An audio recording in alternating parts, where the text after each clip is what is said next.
Boa noite, pessoal. Sejam bem-vindos a mais uma live aqui pelo canal Verdade Limitada, trazendo mais um episódio da série Desastres Espaciais, trazendo os convidados hoje o Gabriel, do canal Brasil. Gabriel, pode ficar à vontade para dar um alô aí para a galera. Salve Rodrigo, salve Júnior, salve galera do chat. Estamos aqui para mais um episódio, né, dessa série que está sendo incrível. Vamos ver aí qual vai ser o episódio de hoje. Opa, show de bola. Passar a palavra agora para o Júnior Miranda, do canal Homem do Espaço. Júnior, pode dar seu alô para a galera? Boa noite, Rodrigo. Boa noite, Gabriel, KSP. Estamos juntos aqui para mais um Desastres Espaciais. Estamos juntos. Vamos lá. Valeu, grande Júnior. Dá um alô aí pra galera que chegou agora, o João Paulo, o Fala Brainer, o Carlos Schneider e a Vivi Freitas. Sejam bem-vindos, uma boa noite. E, Júnior, pode dar prosseguimento aí ao tema? Muito bom. Então vamos lá, Rodrigo, me faz o favor. Vamos botar já aquelas imagens primeiro, para eu já ir descrevendo o tema da nossa live de hoje, tá? Que não foi um desastre espacial. Pode botar, Rodrigo, qualquer uma dessas. Tem essa nave aí em corte, a Gemini em corte, com os astronautas dentro. Aquela que ela está em corte, dá para ver os caras lá. Isso. Bom, olha só, gente, eu vou falar hoje.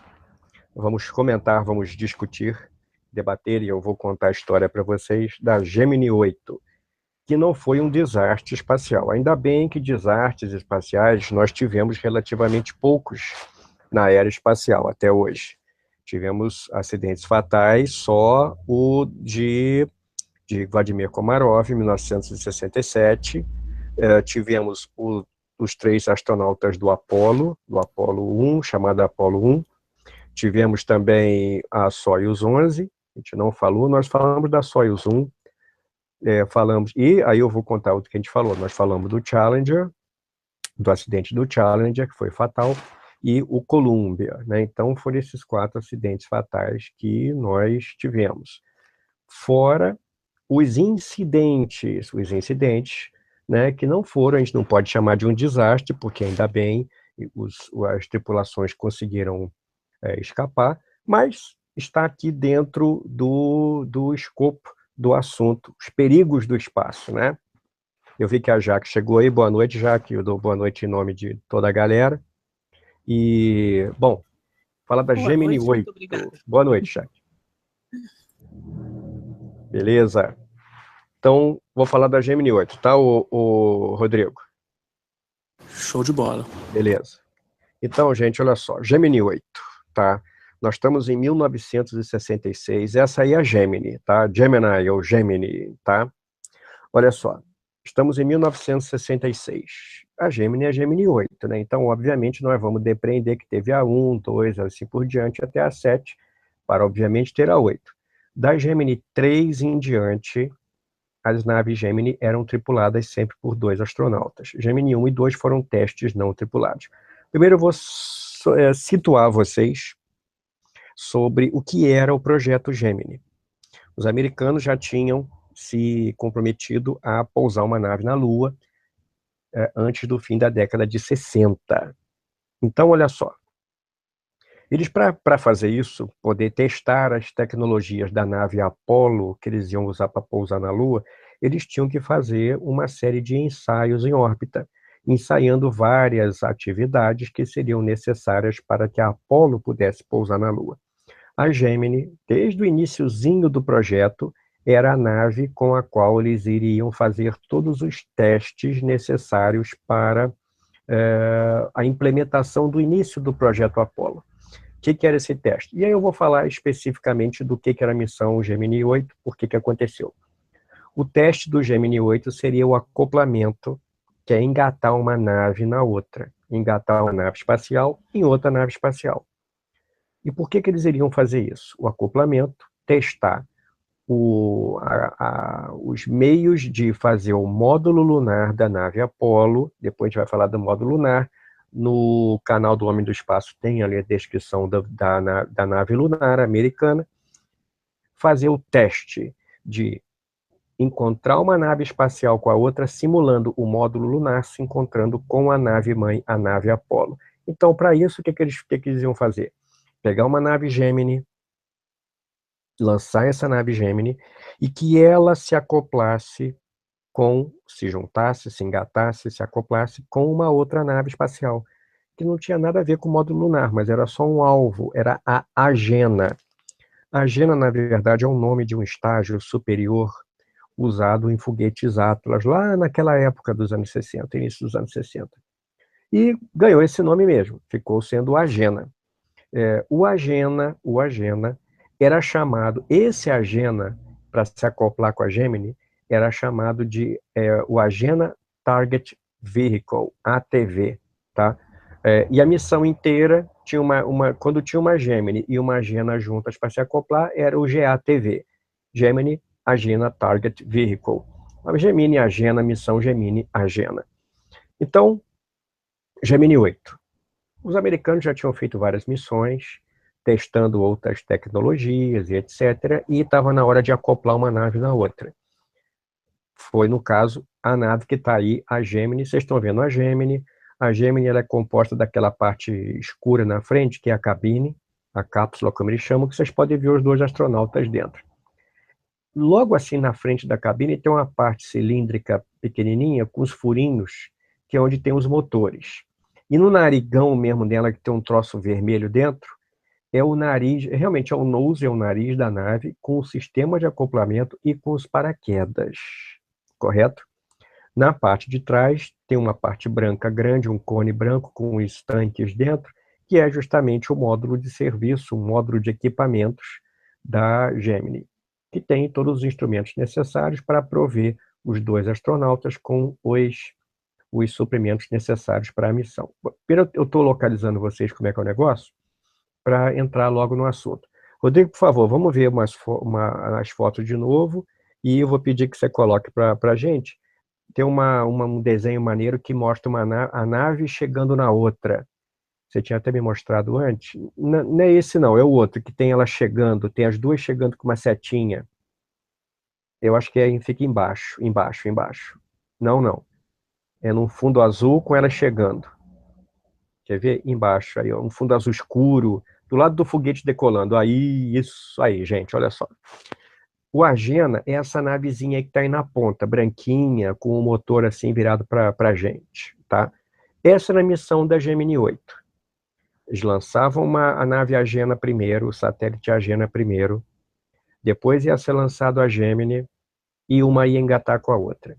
Esse desenho aí é um desenho esquemático. Na verdade, a Gemini ela ia contornar a Agena por trás e engatar com ela por trás.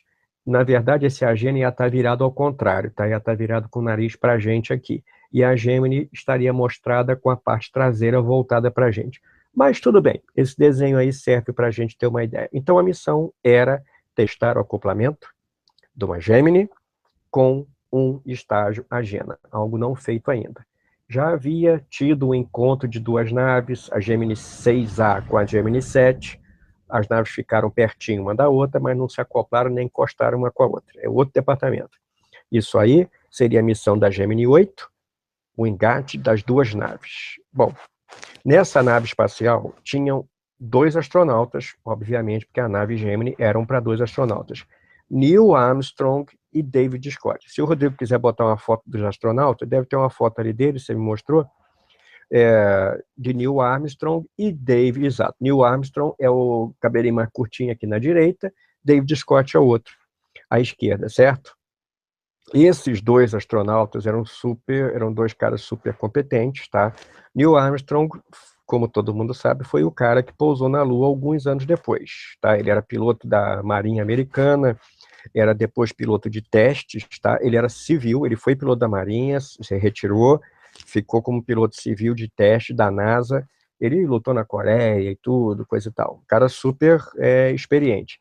E o David Scott também era piloto, graduado na Academia Militar, ele era graduado no MIT, tá? no Instituto de Tecnologia de Massachusetts também, piloto da Força Aérea, da Base Aérea de Edwards. Então, os dois caras eram dois caras frios e calculistas, entende? Não eram dois caras que iriam, eu até comentei hoje no grupo do WhatsApp do Homem do Espaço, esses dois caras aí não precisavam de nenhum treinamento psicológico, os caras acostumados a combate, a tiro. Neil Armstrong, se não me engano, ele acertaram o avião dele, ele teve que ser resgatado no meio do mato na guerra.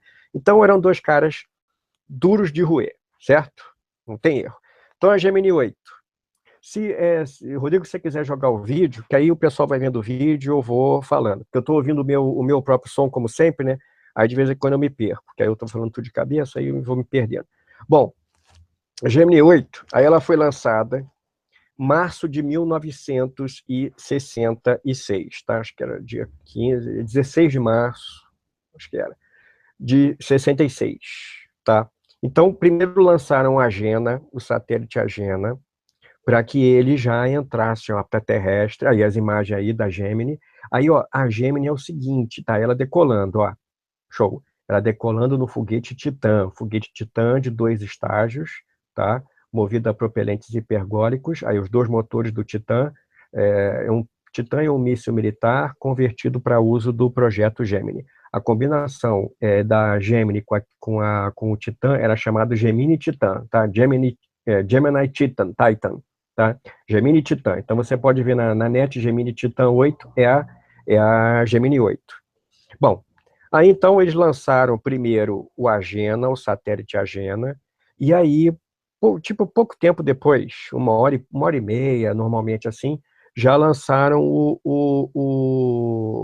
a Gemini. Depois aí de umas 6 horas, mais ou menos, de voo, que é mais ou menos a tentativa de encontro logo nas primeiras órbitas, uma nave já acoplou com a outra. A gente está vendo aí imagens do centro de lançamento, tá? Do centro de controle. Isso aí são imagens reais, tá? A imagem real da NASA. Daí eu acho que a gente não vai ter strike aí, porque essas imagens são de domínio público e, maneiro, são imagens originais. É claro que no meio dos documentários da NASA pode entrar outras imagens de outras missões, tá? Mas isso é normal porque é só para ilustrar. Bom, então a gente está vendo aí o pessoal do centro de comando, centro de controle, enquanto era lançada a Gemini 8 para se acoplar com o Agena, com o satélite Agena. Bom, aí o que acontece? As naves efetivamente se acoplaram, tá? O Neil Armstrong e o David Scott, Neil Armstrong comandante e o David Scott piloto, conseguiram fazer com Gemini 8, This is Houston Flight, né? É o título. Esse documentário é só sobre Gemini 8, tá? A NASA fez logo depois que a Gemini 8 voltou. Então, aí vocês vão ver as imagens aí. A Gemini é a nave ativa numa operação de acoplamento, gente, de 2 naves espaciais. Uma delas é ativa e a outra é passiva. Uma fica parada, entre aspas, e a outra se aproxima e faz as manobras de acoplamento. Mesmo que as naves tenham ambas um sistema andrógeno de acoplamento, uma delas fica parada. Uma delas é a espaçonave passiva. Eu digo fica parada porque ela fica, como o próprio nome diz, ela fica passiva. Não que ela não possa acionar um ou outro motor para ajustar a sua posição no espaço para aguardar a nave ativa, tá? Bom, aí o que acontece? Pumba, a nave se acoplou. A Gemini se acoplou no primeiro acoplamento no espaço, enquanto vocês estão vendo aí os helicópteros de resgate. No mapa, o pessoal plotando, a moça plotando aí a posição da Gemini com a Agena, tá? Ó, sobre a direção, sobre o Atlântico Ocidental, né? As zonas, etc. Fox e Cecil, Cochrane são os códigos da posição onde eles estão, tá? E aí o que acontece? Onde é que eu estava? Acoplamento. As naves se acoplaram. Pumba. Qual que seria a missão? Bom, olha só. Eles iam acoplar a Gemini com a Agena.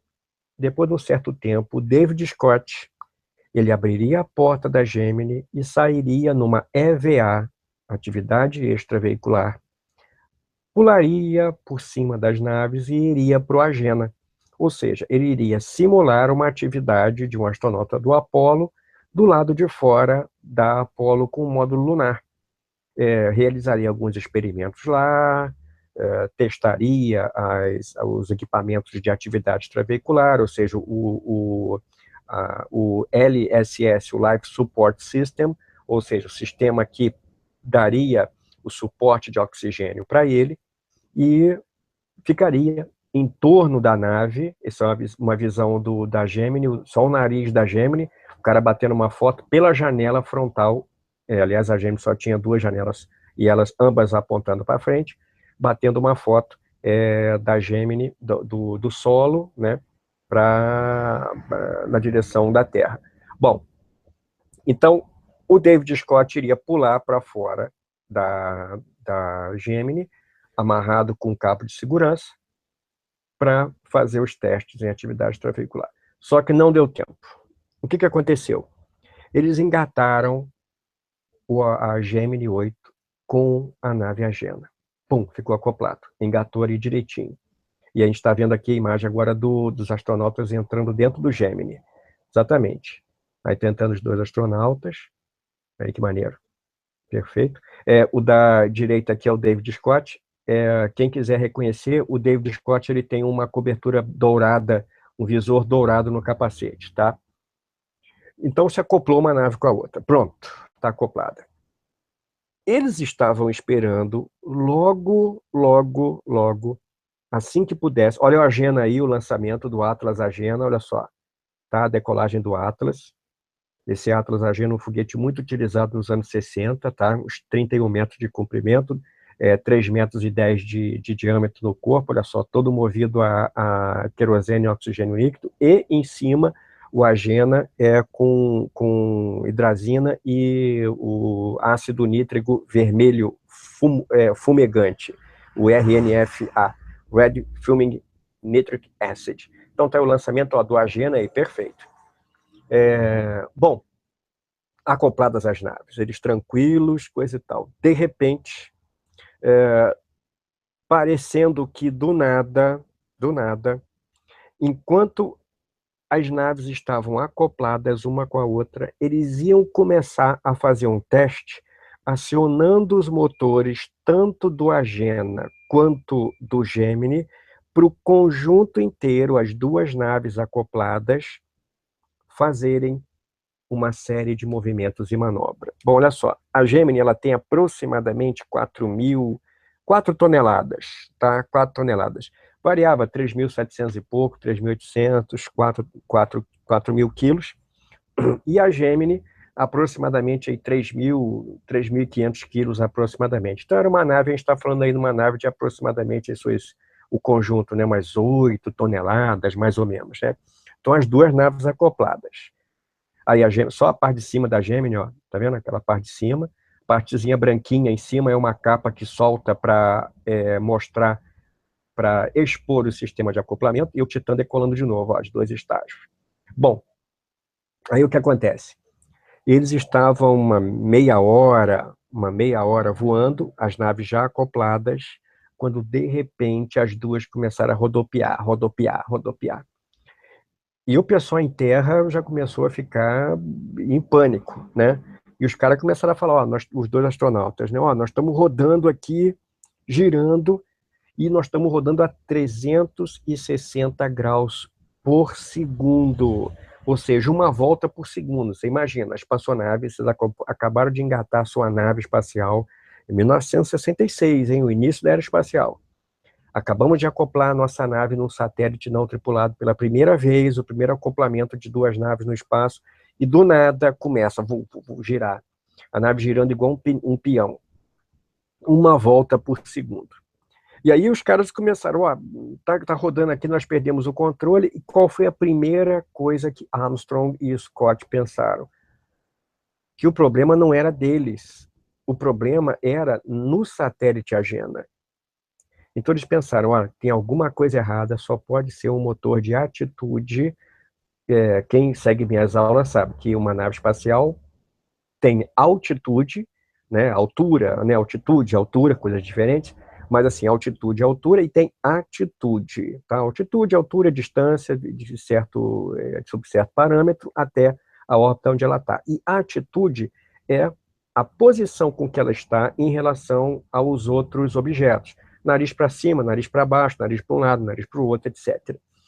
Então, o motor de atitude do Agena, eles logo pensaram que o motor de atitude tinha ficado funcionando, entendeu?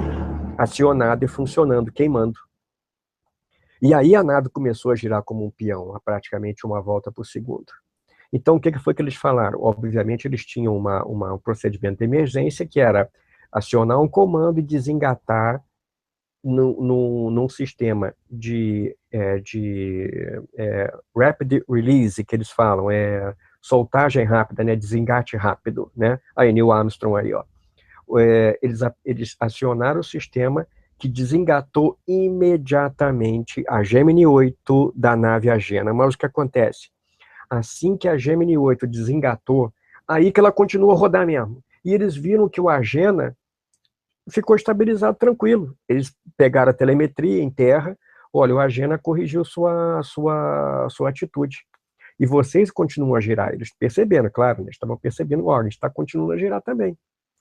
O que aconteceu? O Neil Armstrong, ele teve que acionar, e eu vou mostrar depois aí nas imagens, alguns motores do sistema de reentrada da cápsula, não os motores normais dela de movimentação, de mudança de órbita e de atitude. Não. Ele teve que ligar, ele consumiu, se bem me lembro, mais de 70% do combustível que ele teria para descer. Tá? O sistema de reentrada, ele teve que acionar o motor do nariz da Gemini para que ele parasse o movimento, e ele conseguiu, ele estabilizou o movimento, ele estabilizou dentro de um limite, aí Neil Armstrong de novo, ele estabilizou dentro de um limite, tá? A espaçonave, ele estabilizou, pronto.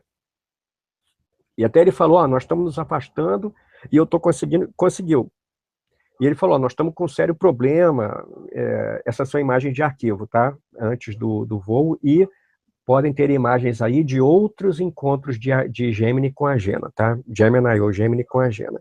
Bom, aí olha só, uma vez que você gastou tanto combustível de um sistema que não era para gastar, o sistema de controle de reação de reentrada, ou seja, queria orientar a cápsula quando ela estivesse descendo de volta, qual que era a norma da NASA? Obviamente, retornar imediatamente. Você só tinha 30%, 25% de combustível para guiar a nave na reentrada. Então, qual foi a ordem que deram?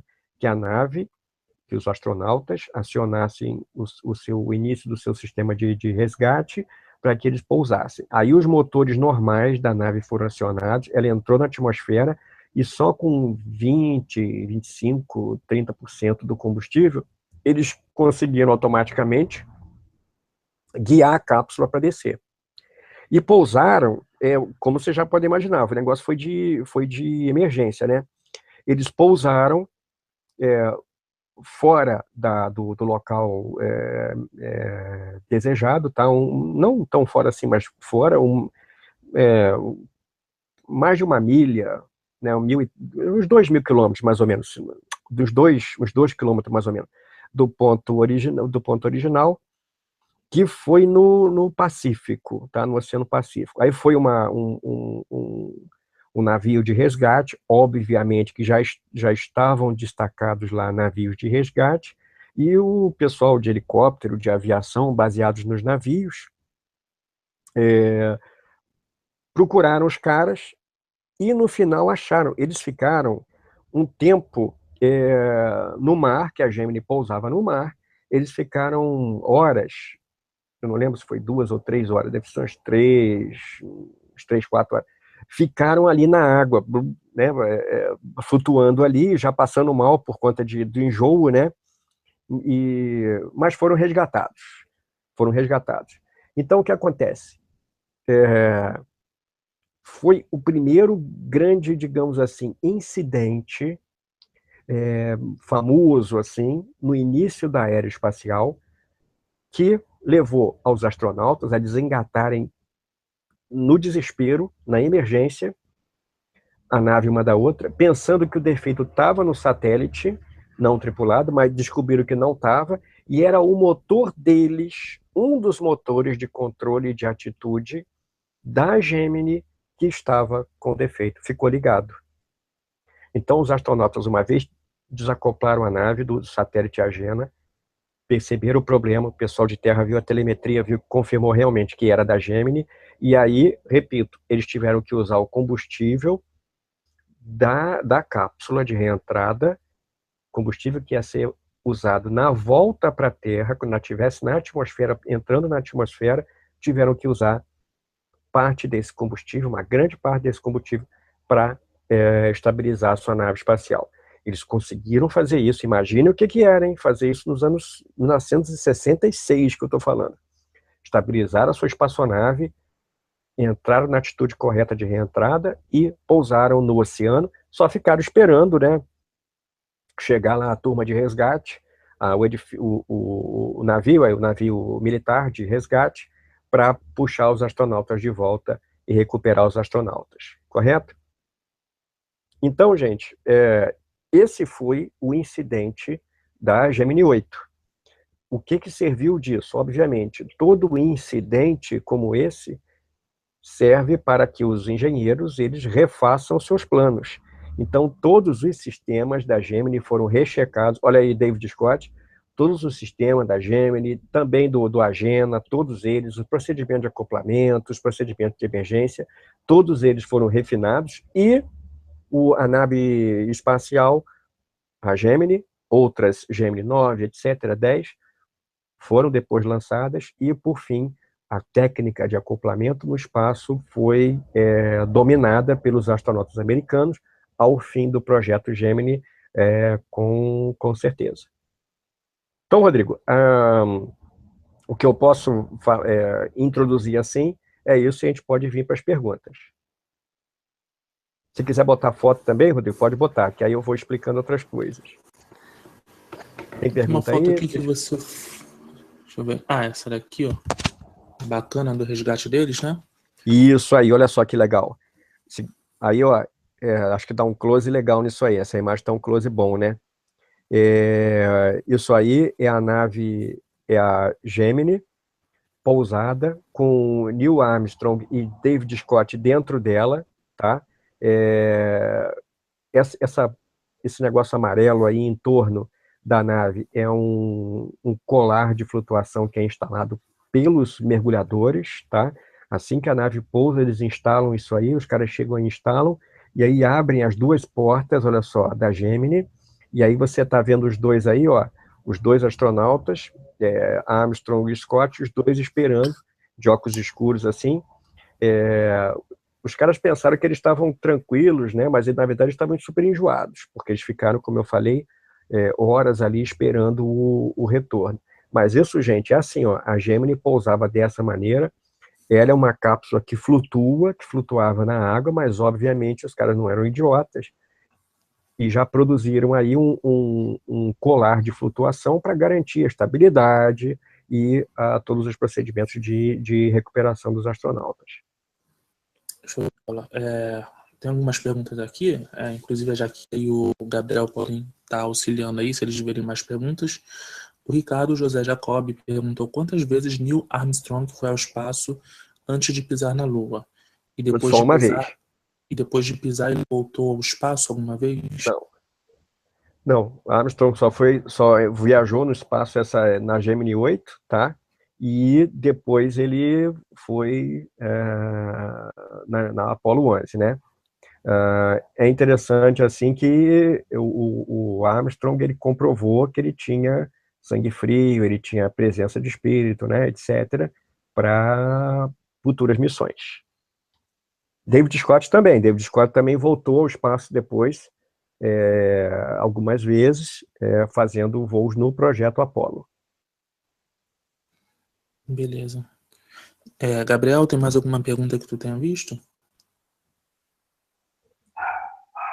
Tem uma pergunta aqui do Mundo dos Foguetes, que ele perguntou qual foi a última nave tripulada com apenas um tripulante.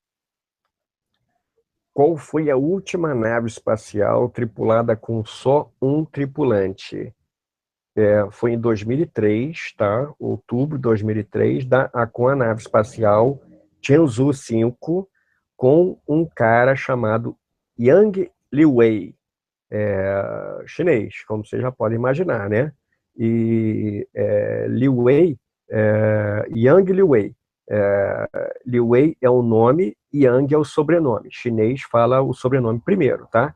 Então, Yang Liwei, da Força Aérea Chinesa, em 2003, o primeiro astronauta chinês, ele voou sozinho no Shenzhou 5, tá, mundo?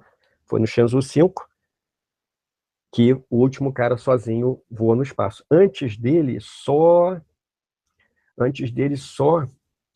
voando sozinho, só um cara chamado Vladimir Shatalov, a bordo do Soyuz 4. E depois, pousando sozinho, o colega dele, Boris Volynov, no Soyuz 5, tá? Foi o último cara a voltar, digamos, sozinho no espaço. Shatalov foi com 3 colegas, e depois ele voltou. Aí, Shatalov foi sozinho, com a Soyuz 4, Volynov foi com 2 colegas, na Soyuz 5, Alexei Yeliseyev e Evgeny Krunov. Os 2 caras, colegas dele, Yeliseyev e Krunov, foram para a Soyuz 4, voltaram com o Shatalov, que voltou acompanhado, e Volynov, que foi acompanhado, voltou sozinho, em 1969, janeiro de 1969. Depois passou esse tempo todo, não foi nenhum cara foi sozinho para o espaço, ninguém, estou tentando ver de memória aqui, não, ninguém com certeza, e foi Yang Liwei no outubro de 2003, na SZ-5, Tianzhou 5. Isso aí. Pergunta do Cia Sky, né? Toda a tecnologia aeroespacial não desenvolveu um airbag? Airbag? É. Para os astronautas, olha só, não é necessário, tá? Airbag, pelo tipo de configuração de cabine, não é necessário airbag para os astronautas, não. Na verdade, os sistemas de amortecimento de pouso estão do lado de fora das naves espaciais. No caso da cápsula, vou dar exemplo da Soyuz, são os motores DMP que fazem o acolchoamento final, mesmo com paraquedas. Para o Space Shuttle era o trem de aterrissagem. Para Apollo e Gemini era pousar na água, tá? Do Vostok o cara pulava para fora da nave, acionava o assento ejetor. O Voskhod, o cara pousava dentro da nave, os 3 caras, os 3 astronautas ou 2, mas havia um motor de retrofoguete pendurado na corda do paraquedas. A Tianzhou tem um motor muito parecido com o do Soyuz, tá? Então, não tem necessidade de airbag. Algumas naves têm o projeto de acionar um airbag, a CST, por exemplo, tem o projeto de acionar um airbag para acabar de acolchoar o pouso dela em terra, entendeu? E as outras naves espaciais têm a tendência a utilizar motor para fazer a frenagem final, mesmo pendurado no paraquedas. Isso aí? Show de bola. Uma pergunta aqui colada pela Jaquita. Lucas Machado. Depois que Neil Armstrong passou a atuar na NASA, ele continuou sendo piloto militar ou se retirou dos serviços militares? Não, o Neil Armstrong ele se retirou, ele já se aposentou, aí ele ficou... ele tinha grau de doutor em engenharia, etc., né? Ele ficou lecionando, ele tinha trabalhos em universidades, etc., né? Ele teve uma vida científica, mas ele ficou mais reservado, entendeu? Aldrin, eu estou falando da Apollo, né? Aldrin, que é o cara, né, showman, né? Ele está em tudo quanto é lugar, né? Ele é o oposto, foi o oposto do Armstrong, né? Mas o Armstrong ficou tranquilo. Tem uma pergunta do Ricardo José Jacobi, né? Agora estou tentando identificar qual foto que ele está se referindo. Nessa foto que não tem o nariz que você falou numa indicação anterior. A Gêmeos ejetava esse nariz?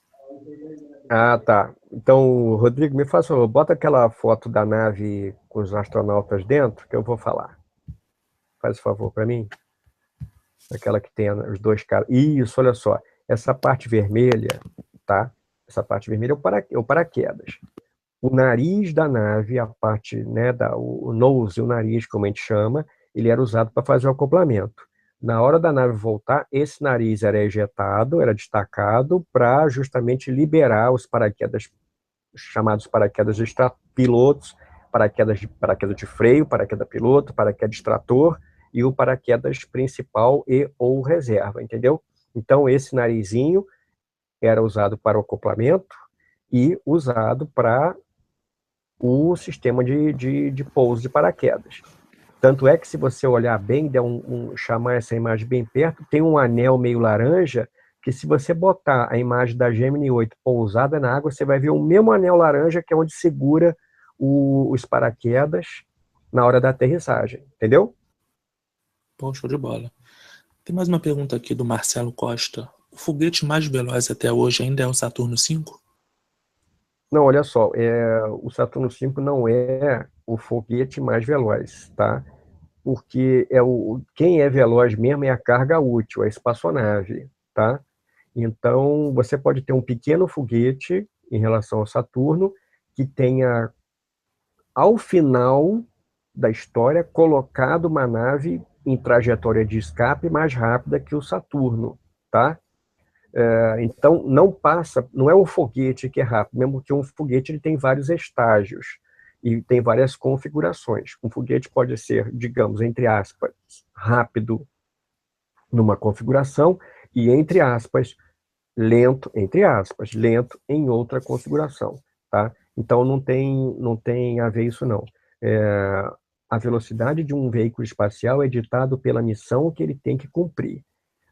Normalmente, os veículos espaciais que se destinam para fora do sistema solar, obviamente, que tem que ter uma grande velocidade, no mínimo 40 mil quilômetros por hora.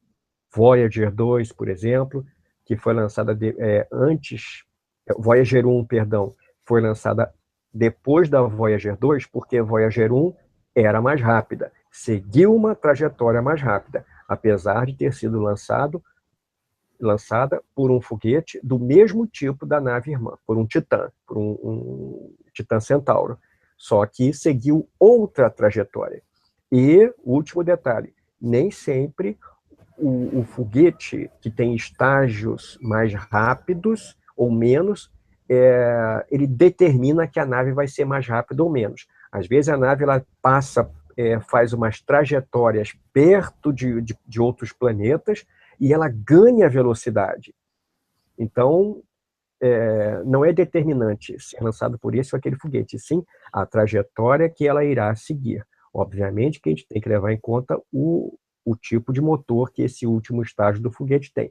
Normalmente, claro, todos esses motores são motores muito possantes, né? Mesmo que o foguete não seja grande como Saturno, como o Titã não ele acelerou uma espaçonave de menor tamanho, tudo bem, que seja dito, mas acelerou a mais rápido do que a nave Apollo. Depois a gente teve exemplo da Juno, da New Horizons, etc.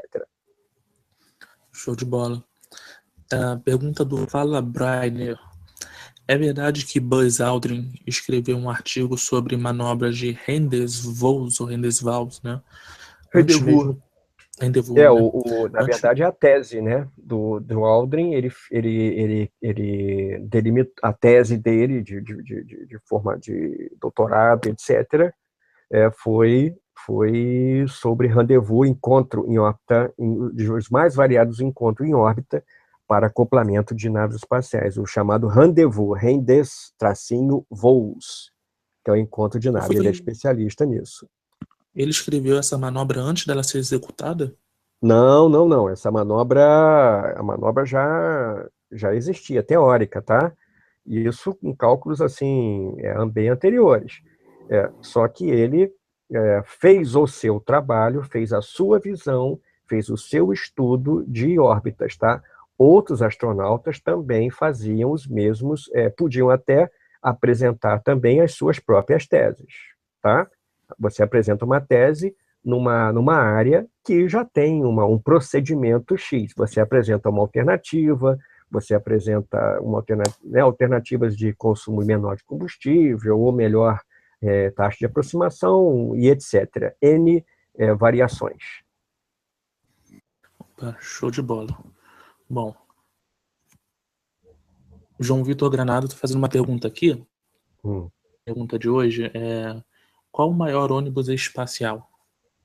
Tá, João Vitor, o maior ônibus espacial não tem o maior, tá? São todos os Space Shuttles, tá? Dos Estados Unidos tinham 37 metros e 24 centímetros, se não me engano. 37 metros e 23,7 centímetros, se não me engano. Em comprimento, em largura, 23 metros e 74 centímetros, se não me engano. Mas certamente 23,7 metros, não chegava a 24. Todos eles iguais, todos os vários ônibus espaciais, Columbia, Challenger, Discovery, Atlantis e Endeavour, e os veículos de teste, Enterprise, etc., tinham as mesmas dimensões, né? Eram feitas da mesma maneira, com essas dimensões.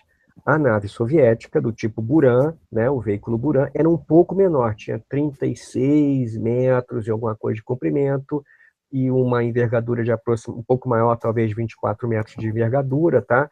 Então, em termo absoluto de comprimento, que a gente, né, pode falar, os Space Shuttles americanos, tá? De resto, eram iguais. Do lado americano, um pouco maiores do que a nave soviética. Vou fazer as duas últimas perguntas, tá, pessoal? Então, qualquer outra pergunta a gente está respondendo em outra live, tá? Aí. Então, tem a pergunta do Lucas Machado, tá? Ele pergunta se essas técnicas de acoplamento são as mesmas aplicadas na ISS hoje. Olha só, técnicas de acoplamento são, vamos dizer, eu vou falar de modo bem livre, entre aspas, são universais. Uma nave tem que ser colocada numa trajetória, levando em conta a trajetória da outra nave espacial. Então, em relação a isso, sim, são os mesmos fundamentos.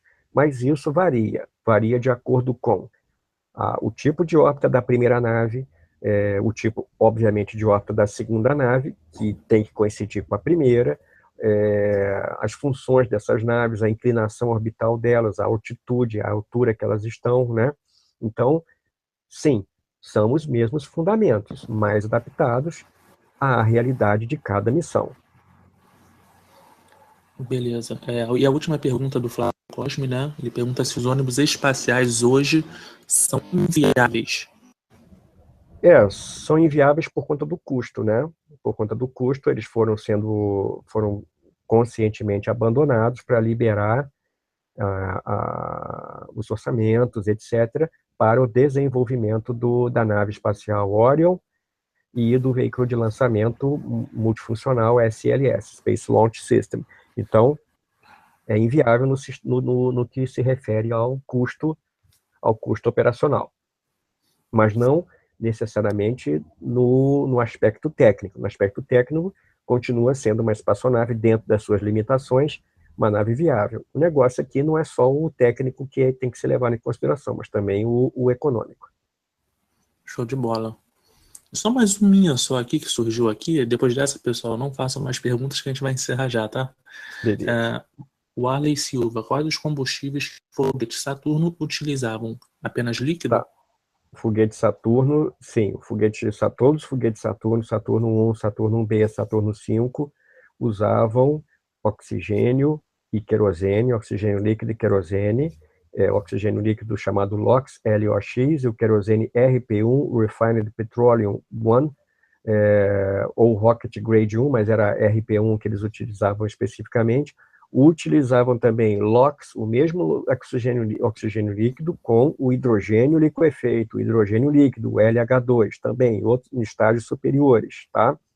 O Saturno 1 levava no seu primeiro estágio oxigênio líquido e querosene, e no estágio superior, quando eram instalados tanques e motores, levava hidrogênio e oxigênio.